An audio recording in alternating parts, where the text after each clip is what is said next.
Assalamualaikum warahmatullahi wabarakatuh. Alhamdulillah wassalatu wassalamu ala asyrafil anbiya wal mursalin wa ala alihi wa ashabihi ajmain wa la hawla wa la quwata illa billahil aliyil azim. Allahumma shalli wa sallim ala sayyidina Muhammadin abdika wa rasulika nabiyil ummi wa ala alihi wa sahbihi wa sallim tasliman katsira amma ba'd. Alhamdulillah kita bisa berkumpul kembali dalam rangka ngaji bersama, melanjutkan kajian bersama kita kitab Syekh Ibrahim Al-Qurani yang mensyarah kitab guru beliau yaitu karya Syekh Ahmad Al-Qushasyi yang berjudul Aqidah Qushasiyah atau Mandumatu Al-Qushasyi. Untuk itu marilah kita mulai kajian kita pada kesempatan malam hari ini, malam ke-6 ya dari bulan Ramadan, dan mudah-mudahan apapun yang kita akan lakukan itu semuanya diridhoi oleh Allah Subhanahu wa taala. Li hadratin Nabil Mustafa Muhammadin sallallahu alaihi wasallam li jami' akhwanihi minal anbiya wal mursalin li sahabati ajmain li baiti tabi'in wa jami'il salihin. Wa li jami' masyayikhina wa masyayikhin wa nakhusu hasan sayyidina Syekh Muhammad Nurul Islam wa Syekh Muhammad Fauzi Imam Fauzi wa Syekh Abu Syukur Salim wa Mbah Nur Basori wa Kiai Haji Hasan Ulama wa Kiai Haji Abdurrahman Tegal Rejo wa li Syekh Abdul Muhyi Pamijahan wa Syekh Abdul Rabb Al-Fansuri Al-Jawi wa Syekh Ibrahim Al-Qurani wa Syekh Ahmad Al-Qushasyi wa Syekh Ahmad bin Ali Asyinawi wa Syekh Sabawatullah bin Syaruhullah Syekh Wajihuddin Al-Alawi Syekh Muhammad Ghus Syekh Hadiyatullah Sarmas Syekh Al-Hadz Khuduri Syekh Al-Qudin Syatori Syekh Abdullah Syatori wali jami' masyayikhihim wa talamidhihim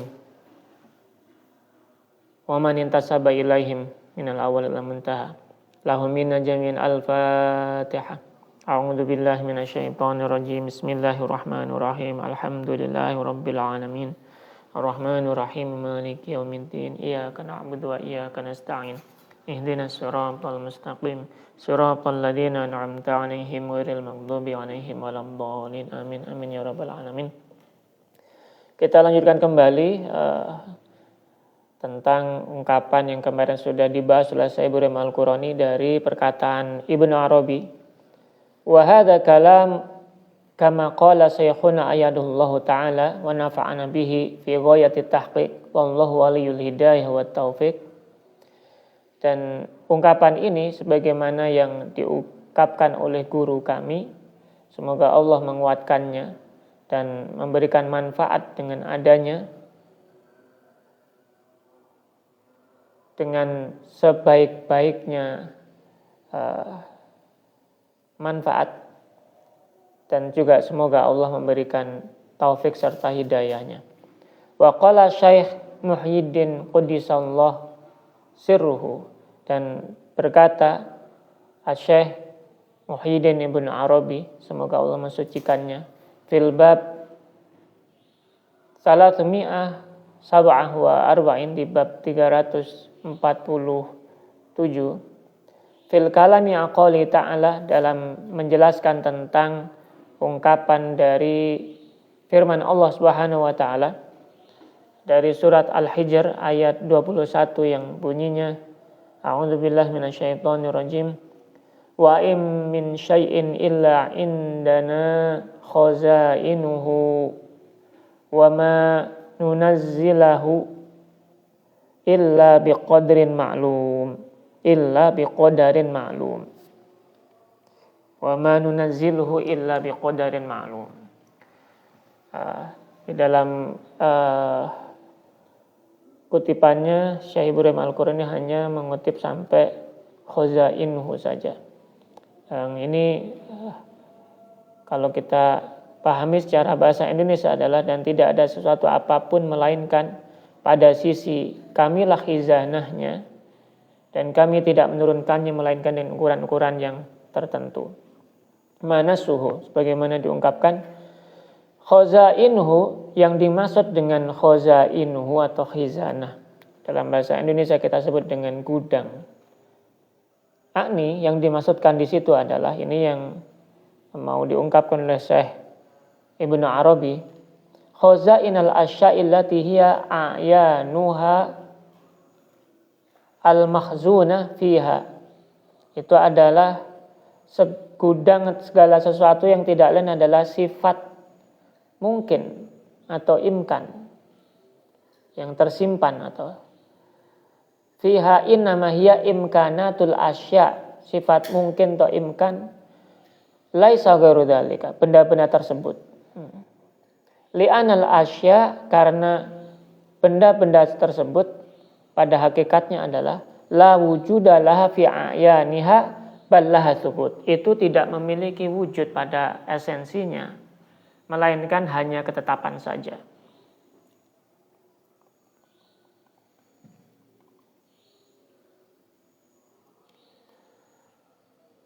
Fa innal imkana ma faza hukmuhu falawla ma hiya fi khazainiha ma hakamat 'alaiha al khazain.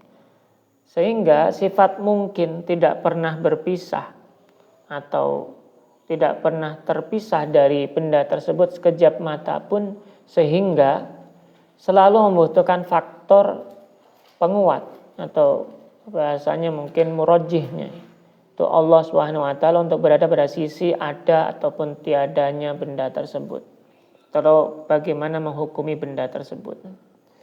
Falamma kanal imkan la yufariquha tarfata 'ain wa la yasihhu khurujuha minhu lam yazal al murajjih ma'aha. Karena tadi sudah diungkapkan bahwa sifat imkan atau kemungkinan benda itu ada, itu tidak terpisah dari benda tersebut sekejap mata pun, bahkan sampai dalam hal yang terkecil gitu. Dan selalu membutuhkan faktor penguat, yaitu murajjihnya Allah Subhanahu wa taala. Sehingga walhasil, kesimpulannya adalah anal haqqa subhanahu wa ta'ala kama wasafa nafsahu fi kitabil aziz,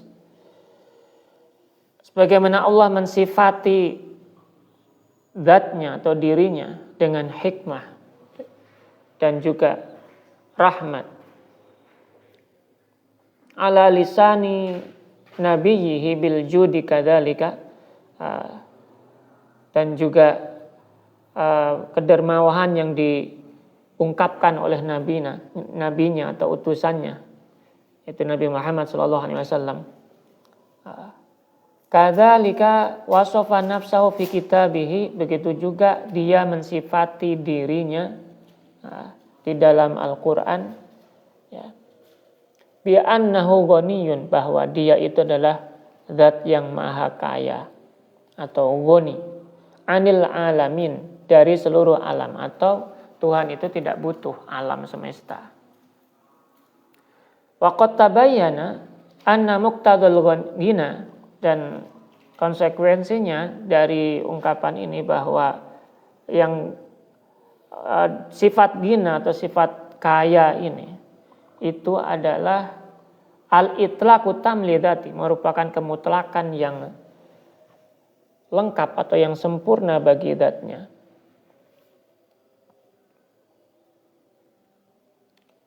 Ay sihhatul fi'li wa tarki nadharan ila dzatihi kama anna muqtada al-hikmah ta'ayunu ahad tarfai al-mumkin wala munafata bainahuma.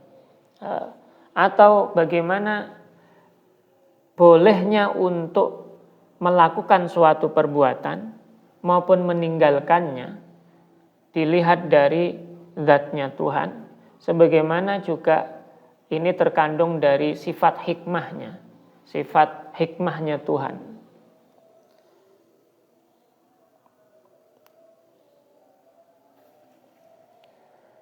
Untuk menentukan satu di antara dua pilihan yang mungkin, li ta'ayyun ahadi tarfai al-mumkin, untuk memilihkan satu di antara dua yang mungkin. Wala munafata bainahuma, dan ini tidak ada kontradiksi atau pertentangan antara keduanya. Li'anna kilai al-wasfain, karena kedua sifat tersebut, hikmah, rahmah, dan sebagainya tadi, atau bagaimana Tuhan itu menghilangkan maupun melakukan, mengerjakan maupun meninggalkan apa yang dikehendakinya. Fil Qur'ani wala tanaqudha fil Qur'ani qat'an, dan tidak ada suatu pertentangan dalamnya di dalam Al-Qur'an, tentangnya di dalam Al-Qur'an. Dalam sifat ini maksudnya. Fal haqqu subhanahu wa ta'ala, untuk itu Tuhan yang Maha Esa itu adalah fa'ilun bil ikhtiyar, adalah pelaku yang memilih. Nilai sekali lagi kalau menggunakan bahasanya Ibnu Arabi, memilih itu bukan seperti manusia. Nadrun ila dzati likaunihi ghaniyan 'anil alamin. Itu dilihat dari zatnya yang mana dia adalah maha kaya atas segala alam atau maha tidak membutuhkan alam. Ma'anahu la yaqau illa maqtadahu wujuduhu wa rahmatuhu wa hikmatuhu. Dan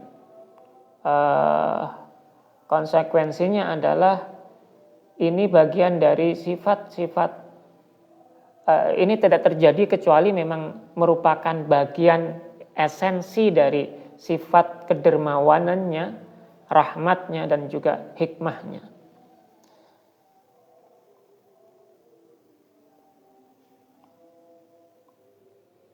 Ini fama sabaqa anil Ustadz al-Muhaqqiq al-Jalal ad-Dawani rahmatullah fi namudajihi kama qala saykhuna ayadahu ta'ala ba'da aradhihi alaihi kalaman fi ghayati tahqiq. Ini juga sama dengan sebagaimana yang diungkapkan oleh Ustadz al-Muhaqqiq Imam Jalaluddin ad-Dawani dalam kitabnya Numudaj, sebagaimana diungkapkan oleh guru kami yaitu Syekh Ahmad Al-Qushasi setelah ditunjukkan atau digambarkan panjang lebar ungkapan penjelasannya itu, dan itu semuanya sebagaimana yang diungkapkan seperti tadi, bahwa wahuwal jawadul mun'im dzul fadlil azim wal ihsan, bahwa Tuhan itu adalah maha dermawan yang memberikan anugerah serta memiliki keutamaan yang agung serta kebaikan yang tinggi. Untuk itu segala puji itu memang pantas bagi Allah, Tuhan semesta alam. Nah, ini yang diungkapkan oleh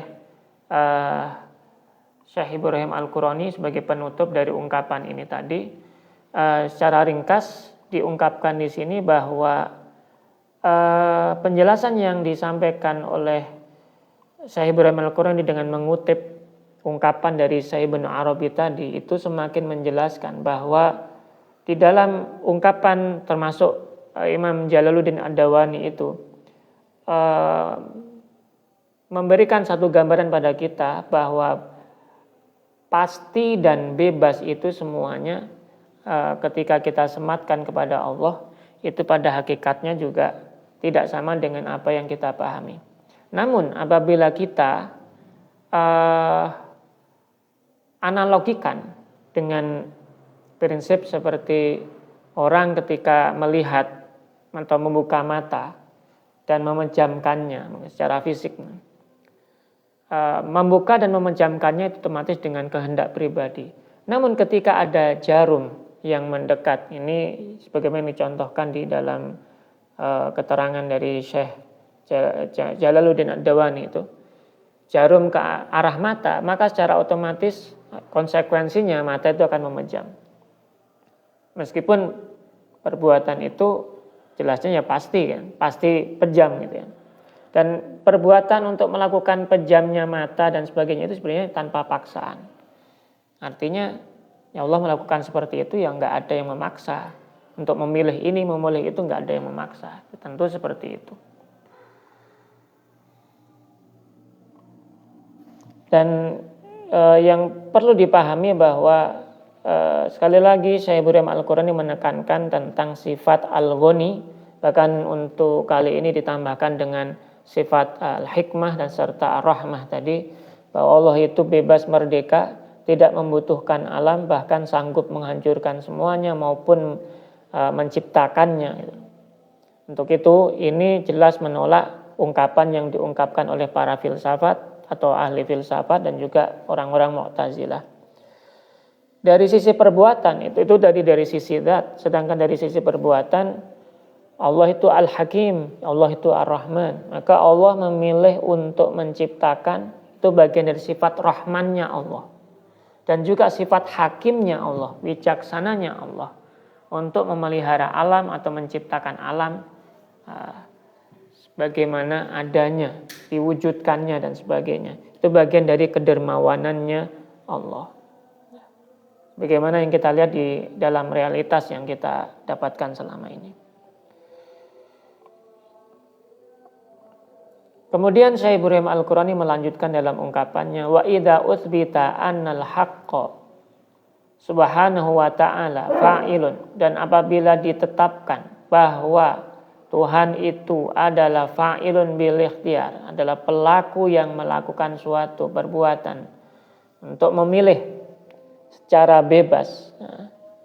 Wa in kana la yasha'u illa ma sabaqa bihil ilmu mimaqtadahu juduhu wa rahmatuhu wa hikmatuhu. Meskipun dia tidak menghendaki kecuali apa yang telah didhawuhi oleh ilmunya yang selaras dengan sifat kedermawanannya serta rahmat dan hikmahnya. Lam yakun wajiban alaihi syai'un kama qala la wajiba li'anna Allah ghaniyun 'anil alamin. Maka tidak ada suatu apapun yang wajib baginya, sebagaimana juga dikatakan dalam bait Syekh Ahmad Al-Qushayri, la wajiba, bahwa tidak ada kewajiban bagi Allah. Karena Allah itu maha kaya dari seluruh alam.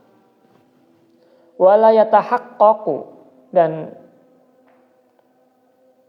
al-ghina illa idza sahalahu tarku ijadiha kama mar.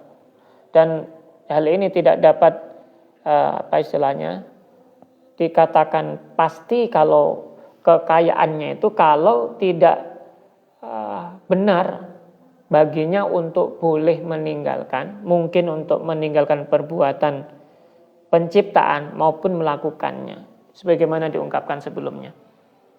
Itu artinya memang saking goninya, saking maha kayanya Tuhan, mau nyiptakan mau tidak itu ya terserah Tuhan. Wa kullama kana kadzalika lam yajib alaihi syai'. Untuk itu karena dari sifat ini maka tidak ada suatu kewajiban yang mengharuskannya untuk melakukan sesuatu gitu. Karena dia maha kaya, maha bebas gitu.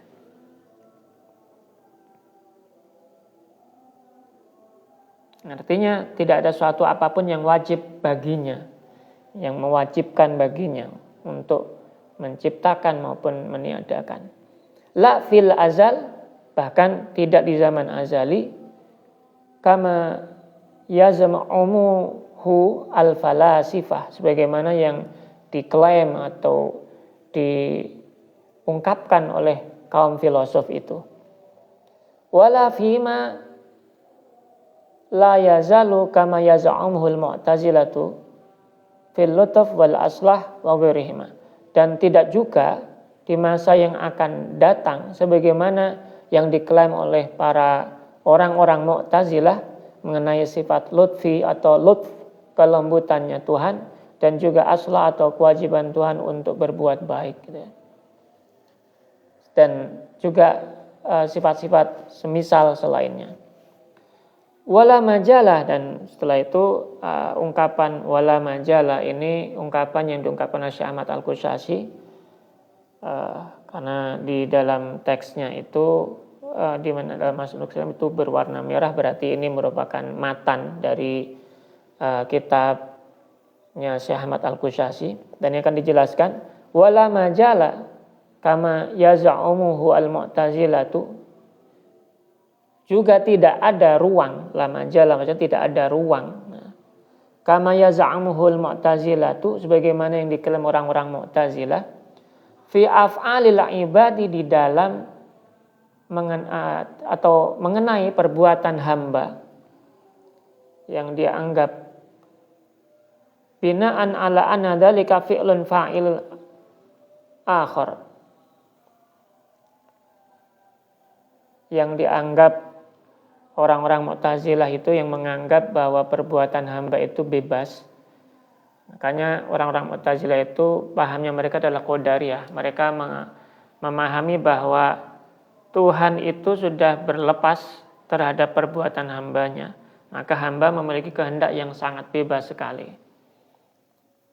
Dan Tuhan tidak ada sangkut pautnya dengan perbuatan hamba. Tinggal hamba nanti akan dipertanggungjawabkan di hari akhir nanti.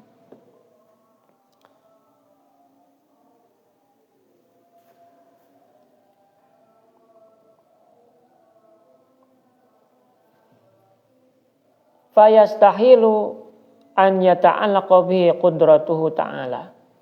Dan bagi mereka menganggap bahwa perbuatan atau anggapan mereka bahwa perbuatan pelaku yang lainnya itu mustahil berkaitan dengan kuasa Tuhan.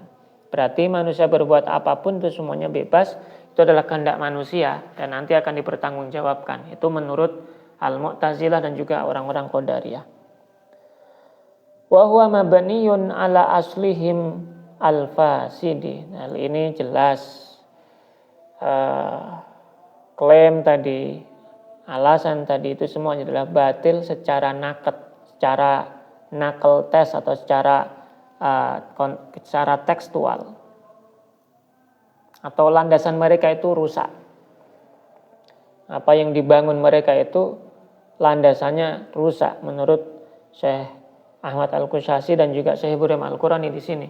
Wa huwa mabniyun ala aslihim al-fasid, dan apapun yang mereka landaskan, kalau landasannya seperti ini jelas rusak, jelas salah atau jelas kurang tepat. Min annal abda mustaqillun bi ijadi af'alihi, yaitu landasan mereka yang mengatakan bahwa hamba itu bebas untuk berbuat, melakukan, menciptakan perbuatannya. Wa huwa batil bin naql, dan ini jelas batal secara teks.